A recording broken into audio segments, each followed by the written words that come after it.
will there ever be a player better than Tayson, Bugha, or Veno? I think so. In today's video, I'm going to be going over all the players who will take over competitive Fortnite in the years to come. I'm talking about future FNCS winners and players who will stay on top of the PR leaderboards. These players have yet to be discovered by the mainstream community, so some of the players in today's video might be totally unknown to you. But in the very near future, I'm confident they won't. And the first player that is exceptionally talented is Marius Cow. Marius, going by the same name as yours truly, is one of the best fighters in the entire world. His talents are recognized by the majority of the pro community, but he has yet to perform to a grand finals placement comparable to his actual skill. His best performance so far in FNCS is 12, which isn't bad by any means. However, there is no denying that he can do better in the upcoming opportunities he gets. Not only can Marius play in duos, but he can also be the very best in solos if he really gives it a go, like he did on December 10th of last year, winning the opens of a solo victory cash cup by simply W-keying absolutely everyone, getting 60 elims in 7 games, 2 wins, and a KD ratio of 12. So why do I think he hasn't performed better in a major tournament? I think Marius feels a bit of pressure when he plays in Grands, which is totally understandable, especially considering his 12th place was his very first FNCS Grand Finals, in which he was also contested. I also gotta say that he doesn't really get to play to his clear strength of fighting in Grands, because taking fights is totally stupid if you can avoid it, and of course the servers are extremely laggy. However, that doesn't change his fighting IQ and his potential moving forward. Being only 17 years of age, I'm confident we will see the name Marius in many years to come, and in the near future, I wouldn't be surprised if we saw him within the top 3 of a major tournament like an FNCS Grand Finals. Even younger than Marius, we have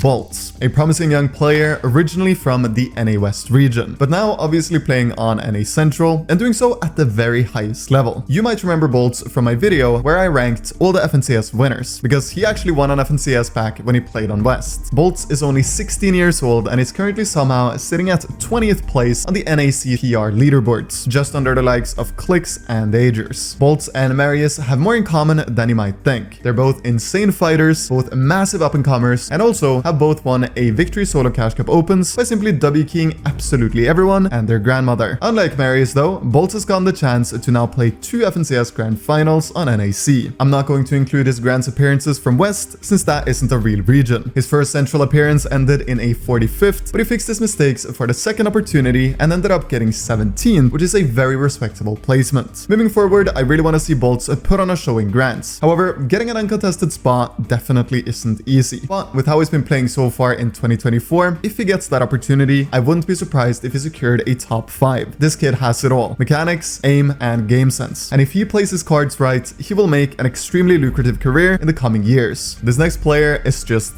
different. His playstyle is super optimized for efficiency, mechanics are clean, aim is snappy, and by the look of things, he has a very high game IQ as well. The player I'm talking about is Boaz. Now, Boaz isn't as high up on the PR leaderboards like Marius and Bolts, but just the way he's playing, you can tell that he has more potential than most. He's 17 years old and currently sitting at 129th place on the PR leaderboards. Boaz has been in 2 FNCS Grand Finals thus far, one where he sadly placed 50th and one where he placed 20th. Now, the 20th place was with another talented player by the name Jerdy, who could have also easily been someone I mentioned in this video. Even when saying that though, I think if someone even higher up on the PR leaderboards took a chance on Boaz, the Grand's placements would have been even better. Boaz is currently playing as the IGL, but is still an extremely solid fighter, meaning if he would partner up with someone else who could also fight at a high level, the results would have been phenomenal. Unfortunately though, the recent results haven't been anywhere near where his potential lies. This can come from a ton of things. The fact that he's playing with a new duo, that he's gotten into UEFN map making, or maybe he's just not grinding as much as before due to something going on IRL. The only thing I know is that if Boaz isn't high up on the PR leaderboards in 2024, he will be one of the players that turned out to be some of the most wasted potential in the entirety of competitive Fortnite. Someone who definitely does not waste their potential is Chubbs. Now, Chubbs already has $140k in earnings, 6 Grand Finals appearances, 3 of which being insanely impressive, 1 4th place back in Chapter 4 Season 3, and 2 6th places, one of which being all the way back in Chapter 4 Season 1, and 1, impressively enough, being at the Global Championships. But the crazy thing about Chubbs is that chances are high you've never heard about him. Chubbs, as you can tell by the background footage, is a very solid player. His standout quality in my opinion is how he's able to use his movement not only to consistently hit hard shots, but also to be a hard target to hit for his opponents. According to Chubbs' Twitch, he is only 15 years years of age, being the youngest player I've talked about so far in this video. And he's already taken in at 30th place on the NA Central PR leaderboards. What's amazing with Chubbs is that he seemingly has it in him to really perform when it matters the most, as he is 15th place on the earnings leaderboard, even though, as I just mentioned, his placement on the PR leaderboard is double that. If Chubbs wants to, he can undeniably be one of the bigger names in competitive Fortnite in the coming years. Right now though, it seems like he's just focusing on competing, becoming the best player he can be, something I totally respect. Before Marius Cow, who we first talked about today, we had Vox, one of the most feared fighters in the EU region, and for good reason. Never missing shots, fast edits, and almost impossible to hit due to his movement and peaks, Vox is one of a kind. It pains me to say this, but Sweden, where Vox is from, and Denmark, for that matter, where Marius Cow is from, are two of the best countries for the amount of Fortnite talents they have compared to the entire population. In comparison to a country like Norway, which is my country, they have us beat times 10. Vox is repping Sweden to a very high standard, currently 71st on the PR leaderboards. Vox, much like many of the other young prodigies in today's episode, has won a solo CC Opens by simply, you guessed it, WKing absolutely everyone and their grandfather. 66 elims, 2 wins, and a KD of 13. For this FNCS, Vox is playing in the lower bracket with none other than Pixie, another player who will definitely be in the Fortnite community for many years to come. With Pixie, I'm confident that Vox can perform to a super high extent. I would love to see them within the top 5 of the grand finals, because I know they're both capable of achieving that together. Going back to another underrated FNCS winner, we have Vert. Vert actually won solo FNCS back in 2020, and he did so on his home region of NA West. When West and East combined to Central, Vert was one of the few West players who was able to keep up his incredible placements. He's currently 28th on the PR leaderboards, and looking at his recent placements, there are no signs of him slowing down. Vert is one of the older players on this list, being 21, but even though he is quite a lot older than the other players I've talked about earlier, his mechanics are still top tier, and I think he has many more years left in him if he wants to keep pursuing competitive. For this season's FNCS, he is qualified for the upper bracket, and hopefully looking to get a new personal best on NAC. His previous 2 placements in NAC FNCS Grand Finals have been 15th and 22nd, 2 performances who brought him 5.5k in earnings. Vert has insane aim, and if he gets a good spot on contested in Grands, as well as some zones pulling in his favor, I'm sure he'll be able to get a top 10 and maybe even a top 5 if he locks in and has his day, because that seems to be the thing with Vert. When he has the momentum and knows he has a good day, he is nearly unstoppable, and seeing him perform to that standard in this season's FNCS would have been super fun. Poyo is a 15-year-old player who has steadily improved over the last 4 years. Recently, he has gotten more and more famous due to him being able to consistently drop near 40 bombs in the solo Cash Cup finals. Poyo is one of the players with the highest fighting IQ in the entire world, and he makes even the best players look bad by how easy he makes it look to eliminate them. He has recently partnered up with another player who undeniably will be in the future of competitive Fortnite, Peterbot, and the recent placements have been incredibly consistent, and they're always ensuring their results by fighting, a strategy very few are able to follow. Poyo has already won his fair share of events on Central. I'm talking 2 solo Cash Cup finals, 2 duos Cash Cups, and 2 OG skirmishes. But these tournaments are nothing in comparison to his insane FNCS results. Poyo, being 15 years old and coming from the region of NA West, has already gotten a 3rd and a 5th in Central. These 2 placements netted him $54,000 in earnings and also a spot in the Global Championships. Poyo is still super young, and he's already doing more right than veteran pro players as he's gotten a coach. He's willing to take criticism as he knows it will make him better down the line, and he's undeniably one of the best fighters in the entirety of Fortnite at this current time. If he is able to keep up his speed of improvement, he will be one of the best ever in the coming years. He's already 7th place on the NAC PR leaderboards, and looking at how he's been performing, there's no signs of him slowing down. Circling back on over to EU, Cherry is another insanely underrated player who will just keep on getting better, currently being 16 years of age and already having made 60k in earnings. Now, earlier I talked about talented countries, and Poland, where Cherry is from, is definitely also one of them. Cherry has already made a stamp on competitive. He is currently 27th place on the PR leaderboards, being consistent in so to say every tournament he plays. I might sound like a broken record saying this, but he has also won a solo CC Opens by WKing every game. If you want to be one of the future pros of Fortnite, it seems as though you need to win a solo CC Opens to be eligible for that title. But winning a solo Cash Cup Opens is nowhere near Cherry's most impressive result. In the beginning of 2023, he was able to get 6th in an FNCS Grand Finals alongside Guilleros and make an impressive 25k. And Unfortunately, in the 2 following FNCS Grand Finals, he wasn't able to perform to quite the same standard, getting 33rd, where he won $2,000, and then in the one after, 13th, which made him $5,000. However, with his recent consistency, it's going to be incredibly interesting to follow him in the upcoming Grand Finals. Maybe this will be his first time breaking the top 5. All I know is that he has it in him to perform to the highest standard. Whenever he's given a good opportunity to perform, like getting good loot early on, getting a ton of surge for free, or having some luck with zones, he is able to capitalize off of it and bang out an insane performance in that individual game. The future of competitive Fortnite will be insanely fun to follow. Maybe in 3 years, there will be a player better than anyone we know today, who has just now gotten started with competing. That's the beauty of the game. Everyone has a real chance of proving themselves through the Opens tournaments. And making a career out of this game is a possibility for anyone who's willing to put in the work.